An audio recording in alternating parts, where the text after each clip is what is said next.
দেশের সব সমুদ্র বন্দরে জারি করা হয়েছে ৩ নম্বর সতর্ক সংকেত। এ বিষয়ে আরো জানাতে কক্সবাজার থেকে যুক্ত হচ্ছেন সহকর্মী সৌরভ দেব। সৌরভ, সাগরের অবস্থা এখন কেমন দেখছেন জানাবেন আমাদেরকে।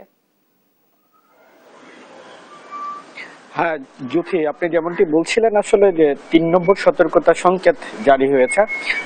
আষাঢ় পেরিয়েছে কিন্তু বর্ষার আবহ এখনো কাটেনি। গতকাল থেকে আসলে ভারী বর্ষণ কক্সবাজারে, এবং সেই সাথে আবহাওয়া অধিদপ্তর যেটি বলছে যে এই ভারী বর্ষণ আগামীকালও থাকতে পারে, এবং সাগরের যে উত্তালতা তার প্রেক্ষিতেই সাগরে যেই মাছ ধরার ট্রলারগুলো গিয়েছিল সেগুলো ফিরে এসছে, এবং কক্সবাজারের যে বিভিন্ন ঘাটগুলো রয়েছে সেখানে কয়েক হাজার মাছ ধরার ট্রলার এখন নিরাপদে অবস্থান করছে, এবং সেই সাথে এখনো পর্যন্ত গভীর সাগরে যে ট্রলারগুলো রয়েছে সেগুলোকেও ফিরে আসার জন্য আবহাওয়ার পূর্বাভাসে জানানো হয়েছে।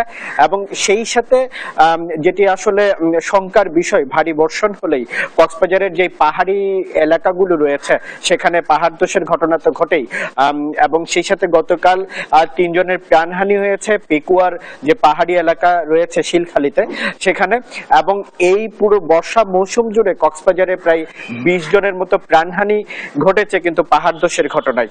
এবং সেই সাথে রোহিঙ্গা ক্যাম্পের কথা তো বলতেই হয়, সেখানে ভারী বর্ষণ হলেই পাহাড় ধসের ঘটনা ঘটে, এবং হতাহতের ঘটনা তো নিত্য নৈমিত্তিক ব্যাপার।